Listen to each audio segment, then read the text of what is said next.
10 থেকে 12,000 যাত্রী সেবার লক্ষ্য নিয়ে 2016 সালে প্রায় অর্ধশত কোটি টাকার অধিক ব্যয়ে নির্মিত হয় কালিয়াকৈর হাইটেক সিটি নামক একটি আধুনিক রেল স্টেশন এবং সেটি 2018 সালে এসে নির্মাণ কাজ শেষ হয়। তার পরবর্তীতে এখানে কালিয়াকৈর থেকে একটি কমিউটার ট্রেন কালিয়াকৈর হতে গাজীপুর হয়ে ঢাকা এবং টাঙ্গাইল থেকে একটি কমিউটার ডেমো ট্রেন কালিয়াকৈর থেকে ঢাকা যাতায়াত করত, যা এখন বন্ধ রয়েছে।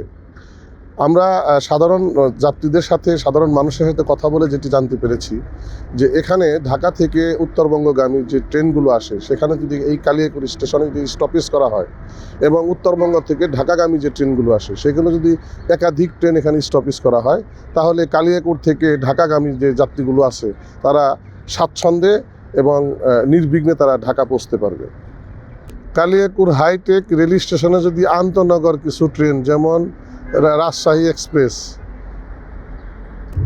একতা এক্সপ্রেস এবং সিল্ক সিটি নামক রেলগুলো যদি এই স্টেশনে থামে তাহলে যাত্রীরা তাদের গন্তব্যে স্বাচ্ছন্দ্যে এবং নির্বিঘ্নে যেতে পারবে। এখান থেকে মিনিমাম 2টা ট্রেনের দরকার, কমপক্ষে 2টা, একটা লোকাল, একটা মানে ইন্টারসিটি, মানে ডাইরেক্ট যাত্রী যারা আছে, তাহলে আমাদের জন্য ভালো সুবিধা হয়।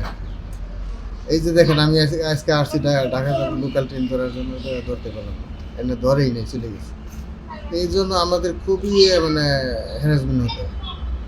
একটা ট্রেন থামাতে তো আমাদের উপকার হয়, সামান্য উপকার হয়। আর যদি আর 2-1টা ট্রেন থামতো তাহলে আমাদের এলাকার মানুষ ওই চন্দ্রা যাইতে হয়, চন্দ্রা গিয়ে বাসে উঠতে হয়। আর যদি এই ট্রেনগুলো থাকতো কাছের মানুষগুলা সহজে যাতায়াত করতে পারতো, আমাদের জন্য খুব একটু সুযোগ হইতো আর কি। আমরা চাই এখানে যেন আরও কিছু ট্রেন থামে, হ্যাঁ, তাহলে আমাদের জন্য একটু ভালো হবে আর কি।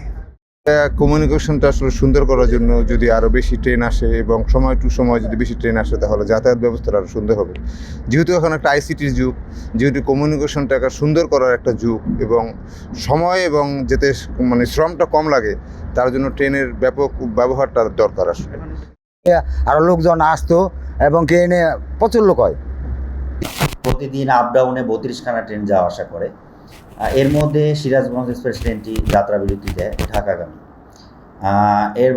প্রতিদিন আনুমানিক মাসে আর কি গড়ে আপনার 600-700 যাত্রী যাওয়া শুধু ঢাকাগামী উদ্দেশ্যে, যেহেতু ফিরতি স্টপেজ নেই।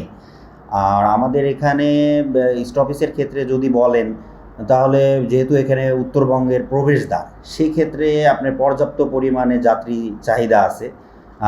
যেহেতু স্টপেজ দেয় না, সেক্ষেত্রে আমাদের বাধ্য হয়ে অন্য বিকল্প দিকে তাদেরকে সহযোগিতা করতে হয়।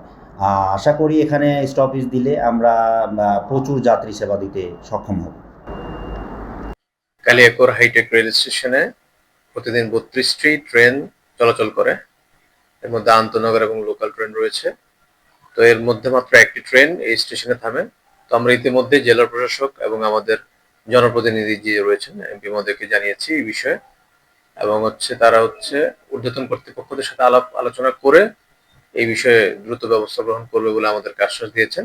তো আমরা এর মধ্যে চিঠি দিয়েছি এবং আমাদের ঊর্ধ্বতন কর্তৃপক্ষকে আমরা জানিয়েছি। দেখা যাক শীঘ্রই একটা ব্যবস্থা গ্রহণ করা হবে বলে আমরা আশ্বাস পেয়েছি ইতিমধ্যে। শত কোটি টাকা ব্যয়ে নির্মিত এই আধুনিক রেল স্টেশনটি এখন অপেক্ষায় কার্যকর উদ্যোগের।